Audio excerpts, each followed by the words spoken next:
नमस्कार मु दीपक सेनापति। आज शुणिबा गोटिए पुरातन कहानी चोरी करिब तो महत हाबुड़े पड़िब। परिवेषण परशुराम बेहेरा।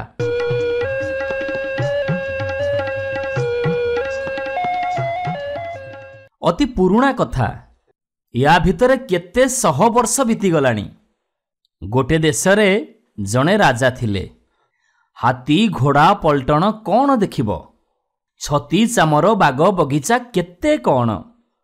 आकाश छुआ राजबाटी उपरे छाती फुले छिड़ा हेई राजा दिने राणी की पचारिले, कहिल आमर कौन नाही, आमठु आउ बड़ किए।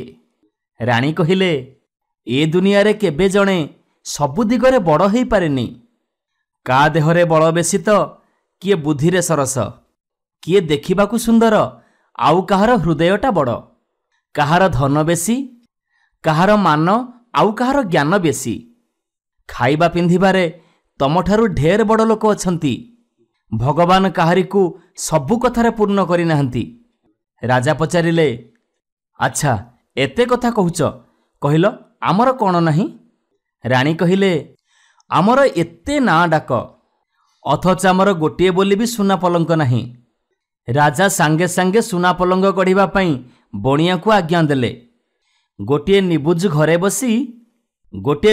घरे बसी रामा बणिया सुना पलंग गढ़िबा आरंभ कला। 6 मास भितरे काम शेष हैला। चमत्कार।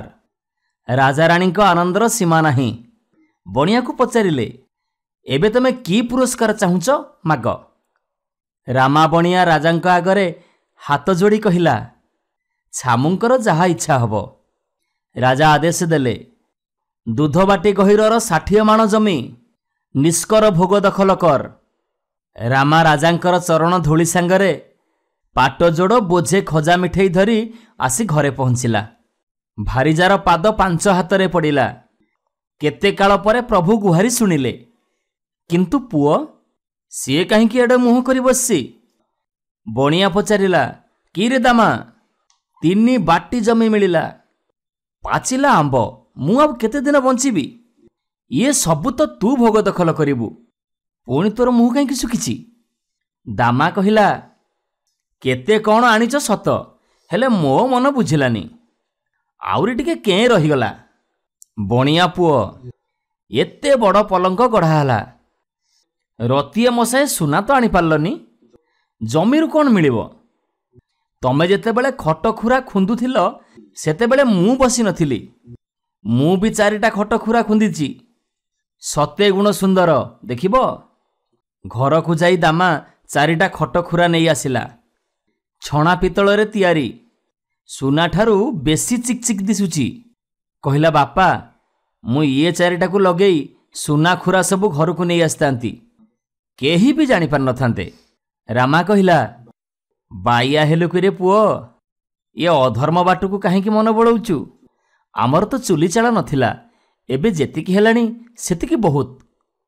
आमर ए केईटा पेट कोन अपसा रहिबो। दामा कहिला, हे मु धर्म कर्म कथा बुझेनी। जो राजांकु तमे धर्म अवतार बोली डाकुच, सी कौ काम करूचन तमे जानिच। सी सबु समय रे हमकु ठकुचंती, आ तांकु ठकिले दोष कोन। बाड़ेई पिटी प्रजा मानंग ठारू ये सुना सबु छाणी नैचंती। चल कले बड़े कौशले ये खट खुरातक हस्तगत करिबा। बुढ़ा 2-4 दिन कुंथु कुंथु हैला। शेषकु पुओ कथारे भलीगला। बड़ लोक हब, केते लोक मो दुआरे टंकाए मसाए लगी गोड़ भांगी ठिया हेबे। से नाई हाँ करुथब। ओह की मजा। लोभर दौड़ी 2 जन को टाणी नेला। राजबाटीर उपर महलारे राजा निघोड़ निदरे शोई थांती। किटी किटी अंधार। दुआरे बसी दुआरी ढोलौची। घरे किंतु मणिमुकुता झकझक करुची। रामा बणिया पाद चिपी चिपी घरे पशिला। राजांक मुहरे बाघुआ निश 2 पटाकू चाही देई सते जेमिति ता देहरु रक्त सुखीगला। निजको संभाली रामा पुणी आगेला। टिकिए बोली खुड़खाड़ हबनी। अथच गोटी गोटी करी असल खटखुरा कढ़ाई नकली खटखुरा लागिजिबो। राजांक निद जदि भांगी जीव मझिरे ताहाले सर्वनाश। ବଣିଆ କାମ କରି କରି ତ ବାଳ ପାଚିଲାଣି। ଏମିତି ସୂତ୍ରରେ ରାମା କାମ କଲା ଯେ ପଲଙ୍କ ଟିକେ ବି ଦୋହଲିଲାନି। ତିନୋଟି ଖୁରା କାଢ଼ି ସାରି ଚତୁର୍ଥଟାକୁ କାଢ଼ୁଛି। ରାମା ଆନନ୍ଦରେ ଭୋଳ ହେଇଗଲା। ତା ହାତ ଥରିଲା। ଖୁରାଟି ଓଟାରୁ ଓଟାରୁ ଖଟଟି ଏମିତି ହଲିଗଲା ଯେ ରାଜାଙ୍କ ନିଦ ଚାଉଁକିରି ଭାଙ୍ଗଲା। ଚୋର ଚୋର ବୋଲି ପାଟି କରି ରାଜା ଖଣ୍ଡା ବୁଲେଇଲେ। ଦାମା କିନ୍ତୁ ଏ ବିପଦରେ ଛାନିଆ ହେଲାନି। ସେ ତିନୋଟି ଖଟ ଖୁରା ସହିତ ବାପର ମୁଣ୍ଡ ନେଇ ଘରକୁ ପଳେଇଲା। ତା ମା ବାପାର ଗୁଣ ବାହୁନି କାନ୍ଦିବାକୁ ଲାଗିଲା। ଦାମା କହିଲା, ଚୁପ୍ ଚୁପ୍, ଜମା ବି ପାଟି କରନା। ବାପା ତ ଗଲା, ଏବେ ତୋ ପୁଅ ବି ଯିବ। ରାଜା ଘର ଲୋକ ବାନ୍ଧି ନେଇ ମୋତେ ଶୂଳିରେ ବସେଇ ଦେବେ। ଘର ଦ୍ୱାର ଭାଙ୍ଗି ଗୁଣ୍ଡା କରି ସବୁ ଲୁଟି ନେବେ। କଥାରେ ଅଛି, ଚୋର ମା ଜମା ନ କାନ୍ଦେ, ଯେବେ କାନ୍ଦେ କବାଟ କିଳି କାନ୍ଦେ। ଦାମା ମା ଘରେ କବାଟ କିଳି ଭିତରେ କାନ୍ଦିବାକୁ ଲାଗିଲା। ହେଲେ ଟିକେ ହେଲେ ବି କୁଁ କାଁ ଶବ୍ଦ ହେଲାନି। ସକାଳୁ ଗୋଳ ହେଲା। ରାଜାଙ୍କ ଉଆସରେ ଚୋର ପଶିଥିଲା। ବାଘ ଘରେ ମିରିଗ ନାଟ। ରାଜା ତାକୁ ଏକା ଚୋଟକେ ନିକାଶ କରିଛନ୍ତି। କିନ୍ତୁ ସେ ଏକୁଟିଆ ନୁହଁ, ତା ସାଙ୍ଗରେ ଆହୁରି କେଇଟା ଆସିଥିଲେ। ଚୋର ତା ମୁଣ୍ଡଟା ନେଇ ପଳେଇ ଯାଇଛି। ଆଉ ଗଣ୍ଡିରୁ କିଏ କାହାକୁ ଚିହ୍ନିବ? କଟୁଆଳମାନେ ବହୁତ ଖୋଜାଖୋଜି କଲେ, ହେଲେ କିଛି ଟେର ପାଇଲେନି। ଶେଷରେ ଚୋରର ଶବକୁ ନଗର ସାରା ବୁଲେଇବାର କଥା ହେଲା। ତାକୁ ଦେଖି ଯିଏ କାନ୍ଦିବ ସିଏ ଚୋରର କୁଟୁମ୍ବ ବୋଲି ଚିହ୍ନା ପଡ଼ିବ। ସେଇ ସୂତ୍ରରେ ଚୋରର ନାଁ ଗାଁ ଠିକଣା ଜଣାପଡ଼ିବ। ଆଉ ସୁନା ଖଟଖୁରା ଅସୁଲ କରାହବ। ଚୋରର ଅଂଶବଂଶକୁ ଶୂଳିରେ ବସାଯିବ। ଏସବୁ ଶୁଣି ଦାମା ତା ମାଆକୁ ସାବଧାନ କରି କହିଲା, ତୋ ସାମ୍ନାକୁ ମୁର୍ଦାର ଆସିଲେ ହଠାତ୍ ମୁଁ ସଜନା ଗଛରୁ ତଳକୁ ଖସି ପଡ଼ିବି। ଯିଏ ପଚାରିବ କାହିଁକି କାନ୍ଦୁଛୁ, କହିବୁ ମୋ ପୁଅ ଗଛରୁ ପଡ଼ି ଖଣ୍ଡିଆ ଖାବରା ହେଇଗଲା। ତୋର କାନ୍ଦ ବୋବା ବି ହବ, ଆଉ ମୋର କିଛି କ୍ଷତି ହବନି। ମୁର୍ଦାର ରାଇଜ ସାରା ବୁଲିଲା। ଏକୁଟିଆ ବୁଢ଼ୀ ଛଡ଼ା ଆଉ କାହାରି ଆଖିରେ ଲୁହ ନାହିଁ।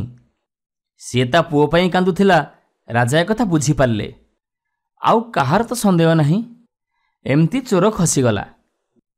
ଏଥର କୋକେଇରେ ବାନ୍ଧି ମୁର୍ଦାରଟାକୁ ମଶାଣିକି ନିଆଗଲା। ଏଣେ ରାଜ୍ୟଯାକ ଡେଙ୍ଗୁରା ଦିଆଗଲା ଯେ ପ୍ରକୃତରେ ଯିଏ ବାପର ପୁଅ ହେଇଥିବ ସିଏ ଗଣ୍ଡି ସାଙ୍ଗରେ ମୁଣ୍ଡ ଯୋଡ଼ି ମୁଖାଗ୍ନି ଦବ। ଦାମା ସେ ଡେଙ୍ଗୁରା ଶୁଣିଲା। ଭାବିଲା, ଯଦି ଯିବି ରାଜାଙ୍କ ଲୋକ ସାଙ୍ଗେ ସାଙ୍ଗେ ଧରି ନେଇ ମୋତେ ଶୂଳିରେ ବସେଇ ଦେବେ। ଯଦି ନ ଯିବି ମାର ଚରିତ୍ର ଉପରେ ଆଞ୍ଚ ଆସିବ।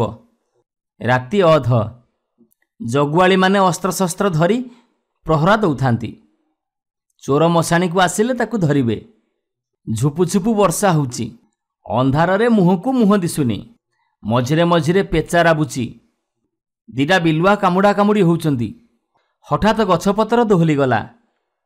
ଚାଖଣ୍ଡେ ଲମ୍ବର ଜିଭ କାଢ଼ି ମା କାଳୀ ହଠାତ୍ ବୁଦା ଗହଳରୁ ବାହାରି ଆସିଲେ। ସହଜେ ତ ଜଗୁଆଳିମାନଙ୍କର ଛାତି ମଶାଣିଟାରେ ଦମଦମ ପଡ଼ୁଥିଲା। ଯେମିତି ମା କାଳୀଙ୍କର ବିକଟାଳ ରଡ଼ି ଶୁଣିଛନ୍ତି, ଛାତିରୁ ଦମ ଅଟକିଗଲା। ଯିଏ ଯୁଆଡ଼େ ପାରିଲେ ପ୍ରାଣ ଘେନି ପଳେଇଲେ। ଜୁଇନିଆଁ ଦହକୁ ଥିଲା। ଦାମା ତହିଁରେ ବାପ ମୁଣ୍ଡଟାକୁ ଫିଙ୍ଗିଦେଲା। ସାଙ୍ଗେ ସାଙ୍ଗେ ମୁଣ୍ଡଟା ପୋଡ଼ିଗଲା। ଜଗୁଆଳିମାନେ ରାଜାଙ୍କୁ ଜଣେଇଲେ, ଛାମୁ, ମା କାଳୀ ଆଜି ଆମ ସମସ୍ତଙ୍କୁ ଖାଇ ଯାଇଥାନ୍ତେ। କୌଣସି ମତେ ଆମେ ପ୍ରାଣ ନେଇ ପଳେଇ ଆସିଛୁ। ରାଜା କହିଲେ, ଆରେ ସେଇ ତ କାଳୀ ବେଶ ଧରି ତମକୁ ଚିତା କାଟିଦେଲା। ତହିଁଆର ଦିନ ରାଜା ପୁଣି ଡେଙ୍ଗୁରା ଦେଲେ। ଯିଏ ପ୍ରକୃତ ବାପର ପୁଅ ହେଇଥିବ ସିଏ କାଲି ରାତିରେ ପୋଡ଼ା ହେଇଥିବା ବାପର ଅସ୍ଥି ନେଇ ଗଙ୍ଗାରେ ପକେଇବ। ଦାମା କହିଲା, ମା ତୁ ଟଙ୍କା ଦେ, ସବୁ ଠିକ୍ ହେଇଯିବ। ମା କହୁଥାଏ, ନାଇଁରେ ପୁଅ, ତୁ ସେ ଜାଗାକୁ ଯା ନା, ରାଜା ରାଗିଛି। ହାବୁଡ଼ରେ ପଡ଼ିଲା ଆଉ ଚେରମୂଳ କିଛି ରଖିବନି। ଦାମା ମା କଥା ନ ମାନି ଗଲା। ଏଣେ ରାଜାଙ୍କର ଜିଦ୍ ଲାଗିଛି। ନିଜେ ମଶାଣିରେ ବସି ଚୋର ଜଗିବେ, ନିଜେ ମଶାଣିରେ ବସି ଚୋର ଧରିବେ। ଜଗୁଆଳି ଗୁଡ଼ାକ ନିତ୍ୟାନ୍ତ ଅପଦାର୍ଥ। ଦାମା ସବୁ ଛକିକି ଦେଖୁଥାଏ। ରାଜା ଅଣ୍ଟାରେ ଖଣ୍ଡା ଝୁଲେଇ ବାହାରି ପଡ଼ିଲେ। କିଛି କାଳ ପରେ ଦାମା ରାଜା ବେଶ ଧରି ଅନ୍ତପୁରରେ ପହଞ୍ଚି କହିଲା, ରାଣୀ, ଧନୁସର ଆଉ ବଟୁଆ ଛାଡ଼ି ଯାଇଛି, ଏବେ ଦିଅ। ବେଳ ଉଛୁର ହେଉଛି। ରାଣୀ ତରବର ହେଇ 2ଟି ଜିନିଷ ବଢ଼େଇ ଦେଲେ।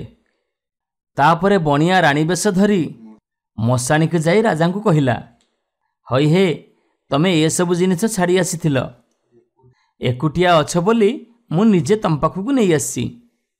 ରାଜା ରାଣୀଙ୍କର ସାହସ ଦେଖି ଖୁସି ହେଲେ। ତାଙ୍କ ମନ ଜାଣି ଠିକ୍ ରାଣୀ ମିଳିଛି। କିଛି ସମୟ ପରେ ରାଜାଙ୍କୁ ନିଦ ହେଇଗଲା। ସେ ରାଣୀଙ୍କ କୋଳରେ ମୁଣ୍ଡ ରଖି ନିଘୋଡ଼ ନିଦରେ ଶୋଇପଡ଼ିଲେ। ତାପରେ ଦାମା ରାଜାଙ୍କ ମୁଣ୍ଡଟାକୁ ତଳେ ଥୋଇ ଦେଇ ବାପାଙ୍କ ଅସ୍ଥି ଘେନି ପଳେଇଗଲା। ଯେତେବେଳେ ସକାଳର ଖରା ଆଖିରେ ପଡ଼ିଲା, ରାଜାଙ୍କର ଗହମ ନିଦ ଭାଙ୍ଗିଲା। ଦେଖିଲା ବେଳକୁ ରାଣୀ ଫାଣି କେହି ନାହାନ୍ତି। ଅସଲ ମଶାଣି ହୁଡ଼ାଟାରେ ରାଜା ଏକୁଟିଆ ଶୋଇଛନ୍ତି। ଏଡ଼େ ପିଶାଚି, ତାକୁ ଛାଡ଼ିଦେଇ ରାଣୀ କ'ଣ ଉଆସକୁ ଚାଲିଗଲା? କ୍ରୋଧରେ ଜଳି ଉଠି ଖଣ୍ଡା ଘେନି ରାଜା ଦୌଡ଼ିଲେ। ଆଜି ମୁଁ ରାଣୀଙ୍କୁ ଟିକି ଟିକି କରି କାଟିଦେବି। ରାଣୀ ଏସବୁ କଥା ଶୁଣି ଅବାକ୍। କହିଲେ, ତମେ ତ ଫେରିଆସି ଧନୁସର ଆଉ ବଟୁଆ ସାଙ୍ଗରେ ନେଇକି ଗଲ। ମଶାଣି ହୁଡ଼ାଟାକୁ ମୁଁ କାହିଁକି ରାତିରେ ଯାଇଥାନ୍ତି କହିଲ? ରାଜା ଏବେ ବୁଝିଗଲେ, ଚୋର ତାକୁ ଚିତା କାଟିଦେଲା। ନିଜେ ତ ଜଗୁଆଳି, ଆଉ କହିବେ କାହାକୁ? ଏଡ଼େ ସାହସ ଚୋରର। ରାଜା ଏସବୁ କଥା ଚିନ୍ତା କରି କରି ସୂତାଖିଅ ପରି ହେଇଗଲେ। ତାଙ୍କୁ ଅନ୍ନ ଜଳ ରୁଚିଲାନି। 1000 ପ୍ରଜାଙ୍କର ଭାର ମୁଣ୍ଡେଇବାର ତାଙ୍କର ଆଉ କି ଅଧିକାର ଅଛି? ଜେମା କହିଲେ, ବାପା, ତମେ ଏମିତି କ'ଣ ଭାବୁଛ? ଏଇ ଛାର ଚୋର କଥା ତ। ଚୋରକୁ ମୁଁ ଧରିବି। 2 କୋଶ ଦୂରରେ ତମେ ଗୋଟେ ଉଆସ ଗଢ଼, ମୁଁ ସେଇଠି ରହିବି। ଯାହା ଯେତେବେଳେ ଲୋଡ଼ିବି ତମେ ଦବ। ଆଉ ମୁଁ ଯାହା କରିବି, ତମକୁ ନିନ୍ଦା ହେଲେ ବି ତମେ ମୋତେ ବାଧା ଦେବନି। ଏ କଥା ମୋ ଆଗରେ ପ୍ରତିଜ୍ଞା କର। ଚୋର ଯେକୌଣସି ପ୍ରକାର ଧରା ପଡ଼ୁ, ଏଇଟା ରାଜାଙ୍କର ଇଚ୍ଛା। ସେ ଝିଅ କଥାରେ ରାଜି ହେଇଗଲେ। ଦେଖୁ ଦେଖୁ ଦିନ କେଇଟାରେ ଗୋଟିଏ ବଡ଼ ଉଆସ ଗଢ଼ା ହେଲା। ଆସବାବପତ୍ର ସଜା ହେଇଗଲା। ଦାସୀ ପୋଇଲି ଖଞ୍ଜା ହେଇଗଲେ। ଏସବୁ 2 କାନରୁ 4 କାନ ହେଲାନି। ଜେମା ଯାଇ ସେଇଠି ରହିଲେ। ଡେଙ୍ଗୁରା ଦିଆଗଲା ଯେ କାଶୀରୁ ଜଣେ ସୁନ୍ଦରୀ ବେଶ୍ୟା ଆସି ରହିଛନ୍ତି। ବଡ଼ ବଡ଼ ସେଠ, ସାହୁ, ଜମିଦାର ସବୁ ଆସିଲେ। ପୋଇଲି ସମସ୍ତଙ୍କୁ ଫେରେଇ ଦେଲା। କହିଲା, ଯିଏ ସୁନାର ଖଟଖୁରା ଆଣିଥିବ ସେଇ କେବଳ ଜେମାଙ୍କୁ ଦେଖା କରିପାରିବ। ଦାମା ସହର ଯାକ ବୁଲି ଗୋଟେ ଘୋଡ଼ା ଗାଡ଼ି ଠିକ୍ କଲା। ଗାଡ଼ିବାଲା ବି ଭେଣ୍ଡିଆ। ଦାମା ଦର ଛିଣ୍ଡେଇଲା, ଠିକଣା ବତେଇ ଦେଲା। ଆଖି ପିଛୁଳାକେ ଗାଡ଼ି ଯାଇ ଜେମାଙ୍କ ନଅର ଦୁଆରେ ପହଞ୍ଚିଲା। ସୁନାର ଖଟଖୁରା ଦେଖି ପୋଇଲି ବାଟ ଛାଡ଼ିଦେଲା। ଜେମା କପଟ ସ୍ନେହ ଦେଖେଇ ଦାମାକୁ ପାଛୋଟି ନେଲା। ଆଳାପ ଆଲୋଚନା ହେଲା। ସୁନା ଖୁରାଟି ଦେଇ ଦାମା ପଳେଇ ଆସିଲା। ସେତେବେଳକୁ ରାତି ପାହିନି। 15 ଦିନ ପରେ ଆଉ ଗୋଟିଏ ଖୁରା ନେଇ ଗଲା। ସେଦିନ ବି ରାତିରେ ସେଠି ରହିଲା। ସେଇଠିକୁ ଦେଇ ସେ ପୁଣି ଖସି ପଳେଇ ଆସିଲା। ତାର ଠିକ୍ 2 ମାସ ପରେ ତୃତୀୟ ଖୁରାଟିକୁ ନେଇକି ଗଲା। କହିଲା, ଗାଡ଼ିବାଲା, ଟିକେ ହେଲେ ବି ଘୁମେଇବୁନି। ବସିଲା ମାତ୍ରକେ ବିଜୁଳି ବେଗରେ ଘୋଡ଼ାକୁ ଦୌଡ଼େଇ ଦେବୁ। ତତେ ମୁଁ 100 ଟଙ୍କା ପୁରସ୍କାର ଦେବି, ବୁଝିଲୁ? ରାତି ଅଧରୁ ବଳିଲାଣି। ଦାଣ୍ଡରେ ଆଉ ଲୋକ ଗହଳ ନାହିଁ। ଦାମା କହିଲା, ପାଟିଟା କେମିତି କେମିତି ଲାଗୁଛି। 4 ଖଣ୍ଡ ଖିଲିପାନ ନହେଲେ ହବନି। ଗାଡ଼ିବାଲା ଦେଖିଲା, ସବୁ ଦୋକାନ ବଜାର ପଡ଼ିଗଲାଣି। ଆଉ ଦୋକାନୀମାନେ ବି ଶୋଇଗଲେଣି। ଖାଲି ଗୋଟିଏ ଦୋକାନ ଦରଜା ବନ୍ଦ, ଭିତରୁ ଆଲୁଅ ଟିକେ ଟିକେ ପଡ଼ୁଛି। ସେ ଡାକିଲା, ଭାଇ, 4 ଖଣ୍ଡ ପାନ ଖିଲି ଦିଏ ତ। ଦୋକାନୀ କହିଲା, ଖିଲେ ପାନକୁ ଟଙ୍କାଏ ଦେଲେ ବି ଦୋକାନ ଖୋଲିବିନି। ଗାଡ଼ିବାଲା କହିଲା, ଆଉ ତାହେଲେ 2 ଟଙ୍କା ନେ। ଦୋକାନୀର ଲୋଭ ହେଲା। ଖିଲେ ପାନକୁ 2 ଟଙ୍କା, 4 କିଲୋକୁ ପୁଣି 8 ଟଙ୍କା। ଯଦି ଏମିତି ରୋଜଗାର ହବ ତ ଦିନ କେଇଟାରେ ସେ ବଡ଼ ଲୋକ ହେଇଯିବ। ଦୋକାନୀ ମନେ ମନେ ଖୁସି ହେଇ କହିଲା, ଗୋଟିଏ କଥା, ପାନ ଦେବି କିନ୍ତୁ ଦୁଆର ଫିଟେଇବିନି। ଆଗେ ଟଙ୍କାଟା ବଢ଼େଇ ଦିଅ। ଆଗେ 8 ଟଙ୍କା ଗଣି ନେଲା। ତାପରେ ପାନ ଭାଙ୍ଗିକି ଦବାକୁ ଝରକା ବାଟରେ ହାତ ବଢ଼ଉଛି ତ।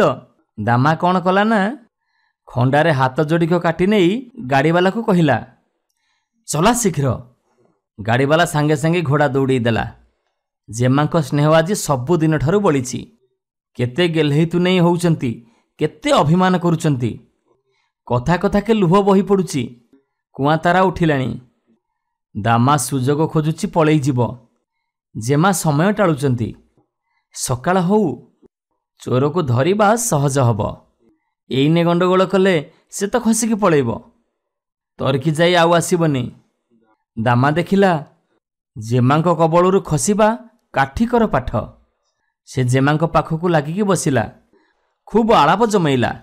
ତଥାପି ବିଶ୍ୱାସ ହଉନି ଜେମା ତା ହାତକୁ ଧରିଥାନ୍ତି। ଦାମା ଥିଲା ଥିଲା ଜେମାଙ୍କ ହାତରୁ ନିଜ ହାତକୁ ଭିଡ଼ି ନେଇ ଗାଡ଼ିରେ ବସିଛୁ। ଜେମାଙ୍କ ହାତରେ ଏବେ ପାନ ଦୋକାନୀର ମଲା ହାତ ଦିଟା। ଦାମା ତାକୁ ନିଜ ହାତରେ ବାନ୍ଧିଥିଲା। ଜଗୁଆଳି ସବୁ ହାଉଳି ଖାଇ କିଏ କୁଆଡ଼େ ଦୌଡ଼ିଲେ, କିନ୍ତୁ ଚୋରର ପତା ମିଳିଲାନି। ଜେମା ସେତେବେଳକୁ ଗର୍ଭବତୀ। ସୁନା ଖଟଖୁରା ମିଳିଲା, କିନ୍ତୁ ଚୋର ଧରା ପଡ଼ିଲାନି। ରାଜା ଶୁଣିଲେ। ଜେମାଙ୍କୁ କହିଲେ, ଛି କୂଳ କଳଙ୍କିନୀ, ମୋ କୂଳରେ ତୁ କାଳି ଲଗେଇଲୁ। ସେ ନିନ୍ଦାଠାରୁ ଏ ନିନ୍ଦା ବଳିଗଲା। ମୁଣ୍ଡ ଟେକି ମୁଁ ବାଟ ଚାଲିବି କେମିତି? ପ୍ରଜାପାଟକ ମୋତେ କ'ଣ ଭାବୁଥିବେ? ଯେତେ ଯାହା କହିଲେ ବି ନିଜ ଝିଅ ତ, ସେ କ'ଣ ଆଉ ଫିଙ୍ଗିଦେବେ? ସିଏ ତ ରାଜାଙ୍କ ପାଇଁ ଏ କଳଙ୍କ ଭାର ମୁଣ୍ଡେଇଛି। ସିଏ ନିଜେ ଯେତେବେଳେ ଚୋର ପାଖରେ ହାରି ଯାଇଛନ୍ତି, ଆଉ ଜେମାଙ୍କୁ କ'ଣ କହିବେ? ସିଏ ଜେମାଙ୍କ ପାଇଁ ନଅର ପାଖରେ ଆଉ ଗୋଟିଏ ନଅର ତୋଳେଇଲେ। ସବୁ ଜିନିଷ ଖଞ୍ଜା କରିଦେଲେ। ସେଠି ଜେମାଙ୍କର ଗୋଟେ ପୁଅ ହେଲା। ପୁଅଟି ବଢ଼ି 5 ବର୍ଷର ହେଲା। ସବୁବେଳେ ଜେମାଙ୍କର ଭାବନା, କେମିତି ସେ ସିଆଣିଆ ଚୋରକୁ ଧରିବେ। ମାନମୋହ ତ ସବୁ ତ ପଦାରେ ପଡ଼ିଲା। ନିଲଠା ଜୀବନ ନେଇ ବଞ୍ଚିବା ଯାହା, ମରିବା ସେଇଆ। ଜେମାଙ୍କ ବୁଦ୍ଧିରେ ରାଜା ଦିନେ ଡେଙ୍ଗୁରା ଦେଲେ। ଅମୁକ ମେଲଣ ପଡ଼ିଆରେ ରାଜଧାନୀର ସବୁ ଲୋକ ରୁଣ୍ଡ ହେବେ। ଯିଏ ନ ଆସିବ ତା ମୁଣ୍ଡ କାଟ। ଦଳ ଦଳ ଲୋକ ମାଡ଼ି ଆସିଲେ। ଚାହୁଁ ଚାହୁଁ ଏତେ ବଡ଼ ପଡ଼ିଆରେ ସୋରିଷ ପକାଇବାକୁ ରାହା ମିଳିଲାନି। ହେଲେ ସମସ୍ତେ ଧାଡ଼ି ଧାଡ଼ି ହେଇ ବସିଥାନ୍ତି। ଜେମା ପୁଅକୁ ବେଶ କରିଦେଇ ତା ହାତରେ 2 କିଲୋ ପାନ ଦେଇ କହିଲେ, ଯା, ୟା ଭିତରେ ଯିଏ ତୋ ବାପା, ତୁ ତାରି କୋଳରେ ବସିବୁ। ତାକୁ ଏ 2 ଖଣ୍ଡ ପାନ ଦବୁ। ପୁଅ ବୁଲି ବୁଲି ଘଡ଼ିକ ପରେ ଯାଇ ଦାମା କୋଳରେ ବସିଲା। ରୂପକୁ ରୂପ ମିଶିଲା।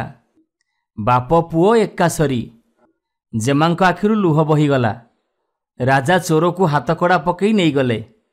କୋବଲେଇ ପଚାରିଲେ, ସତ କହ, ଖଟଖୁରା ତୁ ନେଇଥିଲୁ କି ନାହିଁ? ଦାମା କହିଲା, ଏ ମୁଣ୍ଡ ରହିଲେ କହିବି। ରାଜା ଅଭୟ ଦେଲେ। ଯାହା ଯାହା ଘଟିଥିଲା ଦାମା ସବୁ କହିଗଲା। ରାଜା କହିଲେ, ଆରେ ବାଃ, ତୋ ଭଳି ସିଆଣିଆ ଲୋକ ମୋ ରାଜ୍ୟରେ ଜଣେ ବି ନାହିଁ। ତୋ ପାଖରେ ରାଜାଠାରୁ ପ୍ରଜା ପର୍ଯ୍ୟନ୍ତ ସମସ୍ତେ ହାରିଛନ୍ତି। ଗୋଟିଏ ନିର୍ବୁଦ୍ଧିଆ ରାଜା ପୁଅ ଅପେକ୍ଷା ତୋ ପରି ବୁଦ୍ଧିଆ ପିଲାକୁ ଜଇଁ କଲେ ମୋର ଗୌରବ ବେଶୀ ବଢ଼ିବ। ମୁଁ ମୋ ଝିଅକୁ ତୋ ହାତରେ ଦଉଛି, ଆଉ ରାଜ୍ୟରୁ ଅଧେ ବି ତତେ ଯୌତୁକ ଦଉଛି। ଯୋଉ ବୁଦ୍ଧିଟାକୁ ତୁ ମନ୍ଦ ବାଟରେ ଲଗେଇଲୁ, ତାକୁ ଏବେ ପ୍ରଜାମାନଙ୍କ ହିତ କାମରେ ଲଗା। ତାପରେ ଜେମାଙ୍କ ସାଙ୍ଗରେ ଦାମାର ଧୁମଧାମରେ ବାହାଘର ହେଲା। ଜେମାଙ୍କୁ ନେଇ ଦାମା ସୁଖରେ ରହିଲା। ରାଜାଙ୍କ ଅନ୍ତେ ସବୁ ରାଜ୍ୟ ଦାମା ହାତକୁ ଆସିଲା। ସେ ବୁଦ୍ଧି ଖଟେଇ ଅତି ସୁଖରେ ରାଇଜ ପାଳିଲା। ନମସ୍କାର, ମୁଁ ଦୀପକ ସେନାପତି। ଆଜି ଶୁଣିବା ଗୋଟେ ପୁରାତନ କାହାଣୀ, ଧାନଟି ଭିତରେ ଚାଉଳଟିଏ। ପରିବେଷଣ ପରଶୁରାମ ବେହେରା।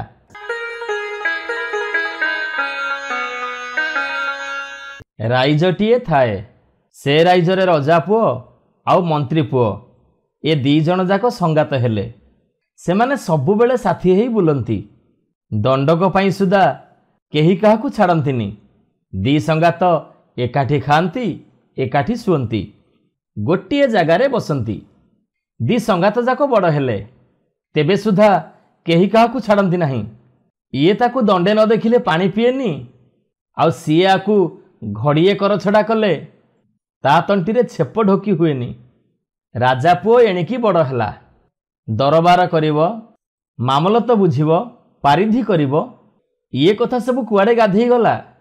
ଦେଖିଲା ବେଳକୁ ଦିନ 4 ପ୍ରହର ଠାରୁ ରାତି 4 ପ୍ରହର ପର୍ଯ୍ୟନ୍ତ 2 ସଙ୍ଗାତ ଯାକ କୁଆଡ଼େ ଯାଆନ୍ତି ଯେ, ସେ କଥା ଯିଏ ଦିନ ରାତି କରୁଛି ସିଏ ଜାଣିଛି। ଏଣେ ରାଜା ଖବର ପାଇଲେ ଯେ ଦୁହେଁ ଯାକ ମିଶି କୁଆଡ଼େ ଦାରୁ ପିଉଛନ୍ତି, ପୁଣି ଜୁଆ ଖେଳୁଛନ୍ତି। ଏମିତି କେତେ ଅବିଗୁଣ ତାଙ୍କର ବାହାରିଲାଣି। राजा तो दिन को दिन बुढ़ा होउछंती। राजा भाभी पुओ मुंडरे सबु दायित्व देई सी टिके शांति निश्चित हो रही थांते, तांको टिके निश्वास मारिबा को फुर्सत ही थांता। एणे देखिला बेलू पुओर एते अभिगुण बाहरलानी। ये संगात सांग छाड़िबो ना दरबार रे बसी राइज पालिबो। पुओ कथा भाभी भाभी राजा भारी व्यस्त हो पड़िले। पुओ को डाकी केते बुझेइले, किंतु जेते बुझेइले भी रजा पुओ तो अबुझा। सी संगातर सांग छाड़िलानी। बुझेला बेलू राजा पुओ आगरू जहा उआस को मण ही करने को विजय करुला सेई तक भी बंद हो गलानी। बाप आउ मते देखिबे ना संगात सांग छाड़िबा को कहिबे। पात्र मंत्री साधव कटुआल समस्ते ये दी संगात ढंग देखि काबा होउथांती। दिने राजा मंत्री को डाकी आज्ञा देले, हई हो मंत्री, तम पुओ पाई मो पुओटा बालुंगा हो गला। तम पुओ को तमे कहि दियो से मो पुओ सांग छाड़ी दऊ, नहले तम सबंशे राइजरू बाहरी जीव। ए कथा सुनी मंत्री जाई निज पुओ को केते बुझेइले, हेले से राजा पुओर सांग छाड़िलानी। देखिला बेलू दिन को दिन दी जण जाक बेसी बेसी देह घसा हेले। शेषक मंत्री पुओ को कहिले, तू ये राइज छाड़ी कुआडे चली जा। मंत्री पुओ राइज छाड़ी जीवा पाई पागपुटुला बांधी सजबाज हेला बेलू राजा पुओ ता सांगरे जीवाकू बाहरला। कहिला, जुआड़े जीव चाल, तम सांगरे मु भी जीवी। ए कथा सुनी समस्ते आश्चर्य होउथांती। एणे राजा पुओ को आकट कला दिनरू राजा पुओ आउ उआस माड़िबाकू नाही। एथिपाई राणी केते कांद बोबाळी करुथांती, दिन राति भावना करुथांती केमिति ए दी संगात छड़ाछड़ी हो जाते कि। शेषकू राजा आज्ञा कले कि जीए ये दी संगात को छड़ाछड़ी करदेव ताकू बहुत टंका टोकर जमीबाड़ी आउ गाँ गंडा दियाजिव, आउ ता मुंडरे शाढ़ी बंधा हब। एहीपरि थाए राजा को फूल दबा गोटे मालियाणी बुढ़ी जा आस करुथाए। ए कथा दिने ता कानरे भी पड़िला। से जाई महाराणी को पचारिला। महाराणी कहिले, जीए ए दी संगात को छाड़बाड़ा करदेव ताकू बहुत धनरत्न पुरस्कार दियाजिव। ए कथा सुनी मालियाणी बुढ़ी मने मने विचारिला जे एते गुणिया एते किमिया बाला तो थकी गलेनी, मु भला थरे ये दी संगात मन को फटेइबा पई जोगाड़ करंती। ए कथा सुनी समस्ते ताको हसरे उड़ेई देले। कहिले, जालो बड़ बड़ गले फसर फाटी, आउ ये सान सान आसिले बेसर बाटी। पछको तो आउ किछि उपाय दिसिलानी। पाट महादेई माल्याणी बुढ़ी को आज्ञा देले, आछा शिल शिलपता गगने उड़िले, तू एबे तो जोगाड़े लागे। माल्याणी बुढ़ी पाट महादेई ठारू आज्ञा पाई सेदिन ता घर को गला। तहियार दिन राजा उआस को गुंथा फूल धरी आसिला बेले दी संगात जो जगार बस उठ करुथांती ये माल्याणी सेई बाट देई आसिला। नौररू फेरिला बेले भी दी संगात बाट देई गला। एमिति दी चार दिन जीवा आसिबा करिछि। दी संगातंकर से माल्याणी उपरे नजर पड़िला। दिहे जाक आपना आपना भितरे बिचरा बिचरी हेले। ये माल्याणी बुढ़ी नीति आमरी बाट देई काहींकि जीवा आसिबा करुछि। ताकू डाकिकी पचारले, से किछि भी कहिलानी। पुणी दिनाकाते गला। ये माल्याणी सेई बाट देई दी संगातक पाख देई जीवा आसिबा करुथाए।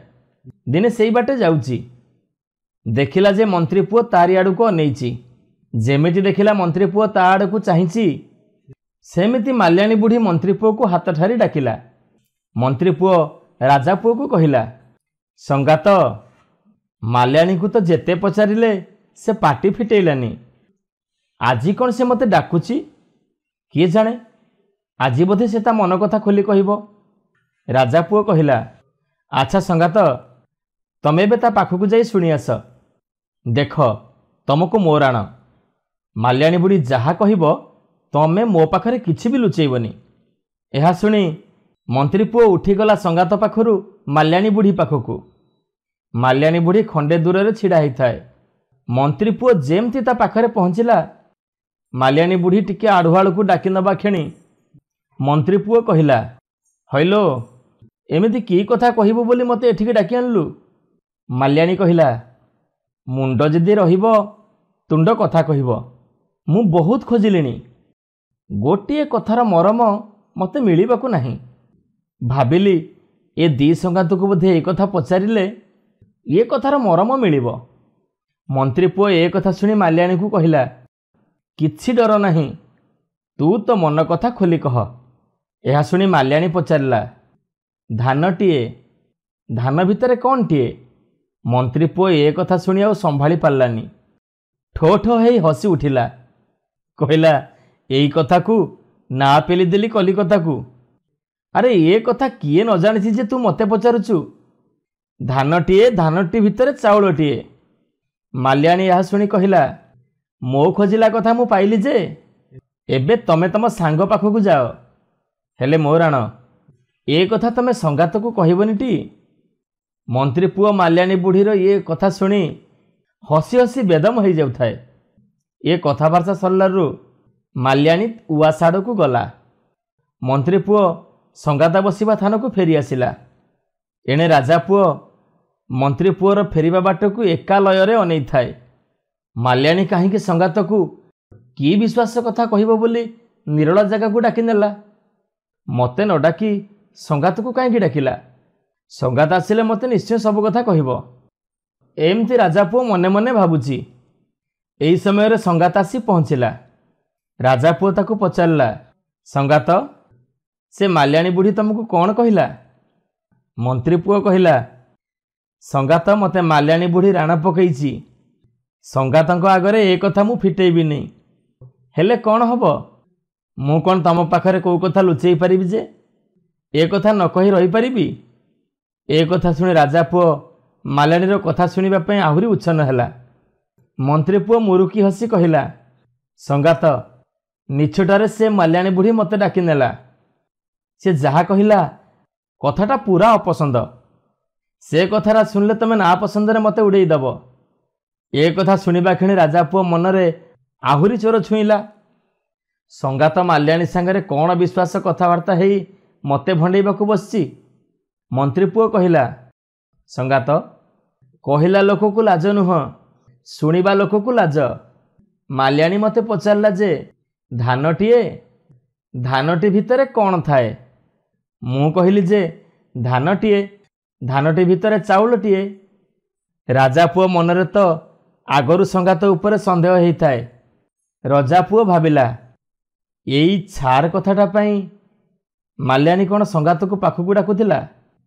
ମୁଁ କ'ଣ ଦୁଧଖିଆ କଅଁଳା ପିଲାଟି ଯେ ସଙ୍ଗାତ ମୋଠି କପଟ କରି ମୋତେ ଅସଲ କଥାଟା ଲୁଚେଇଲା? ନା, ୟା ଭିତରେ ନିଶ୍ଚୟ କିଛି ରହସ୍ୟ ଅଛି। ସଙ୍ଗାତ ଆଉ ମାଲ୍ୟାଣୀ ଦି ଜଣ ଯାକ ସଲାସୁତରା ହେଇ ମୋତେ ଅସଲ କଥାଟା ଲୁଚେଇଲେ। ଏ କେତେ ରାଜା ଗୋଜା, ଯାହା ବୁଝିଲା ସେଇ କଥାକୁ ଧରି ବସିଲା, ଆଉ ବାଗେଇଲାନି। ମନ୍ତ୍ରୀ ପୁଅ ଯେତେ ନିୟମ କଲା, ଯେତେ ବୁଝେଇଲା, ରାଜା ପୁଅ ମନ ଆଉ ବୁଝିଲାନି। ସଙ୍ଗାତ ପାଇଁ ମୁଁ ରାଇଜ ଛାଡ଼ିଲି, ବାପ ମାଙ୍କୁ ଛାଡ଼ିଲି, ସଙ୍ଗାତ ମୋଠାରେ ଛାର ମାଲ୍ୟାଣୀ ପାଇଁ ଏତେ ଛନ୍ଦ କଲା। ଏହା ବିଚାରି ରାଜା ପୁଅ ସେହି କ୍ଷଣି ମନ୍ତ୍ରୀ ପୁଅ ପାଖରୁ ଚାଲି ଆସିଲା, ଆଉ ତା ମୁହଁ ଚାହିଁଲାନି। ସେଇଦିନଠାରୁ ଦି ସଙ୍ଗାତ ଯାକ ଛାଡ଼ବାଡ଼ ହେଲେ ଯେ କାହା ଛାଇ କାହା ଉପରେ ପଡ଼ିଲାନି। ଏହା ଦେଖି ରାଜା, ମନ୍ତ୍ରୀ, ସାଧବ, କଟୁଆଳ, ସାହୁ, ଖାତକ, ପ୍ରଜା, ରହିତ, ଉଆସ, ଦରବାର, ପୋଇଲି, ପରିବାରୀ ସମସ୍ତେ ଆନନ୍ଦିତ ହେଲେ। ମାଲ୍ୟାଣୀକୁ ପାଟ ମହା ଦେଇ ମନ ଇଚ୍ଛା ଟଙ୍କା ଟୋକର, ଧନ ଦୌଲତ, ଲୁଗାପଟା, ଗାଁ ଗଣ୍ଡା ଦେଲେ। ଆଉ ସେଇଦିନଠାରୁ ରାଜା ପୁଅ ଉଆସରେ ରହି ରାଇଜର ଭଲମନ୍ଦ ବୁଝିଲା, ସବୁ ମାମଲତ ବୁଝିଲା, ଆଉ ଦରବାର ବି କଲା। ରାଜାଙ୍କ ଅନ୍ତେ ରାଜା ହେଇ ସୁଖରେ ରାଇଜ ପାଳିଲା। ନମସ୍କାର ଶ୍ରୋତା ବନ୍ଧୁ, ଯଦି ଆପଣମାନଙ୍କୁ ଆମ ଗପ ଭଲ ଲାଗୁଥାଏ, ଆପଣଙ୍କ ମନକୁ ଛୁଉଁଥାଏ, ତେବେ ଲାଇକ୍ କରନ୍ତୁ, ସବସ୍କ୍ରାଇବ୍ କରନ୍ତୁ। ସୁନ୍ଦର ସୁନ୍ଦର କାହାଣୀ ନେଇ ଆମେ ପୁଣି ଆପଣଙ୍କ ପାଖରେ ଆଗକୁ ଆସିବୁ। ଆପଣ ସବସ୍କ୍ରାଇବ୍ କରିବା ପରେ ବେଲ୍ ଆଇକନ୍କୁ ଦବାଇବା ପାଇଁ କେବେ ବି ଭୁଲିବେନି। ଜୟ ଜଗନ୍ନାଥ।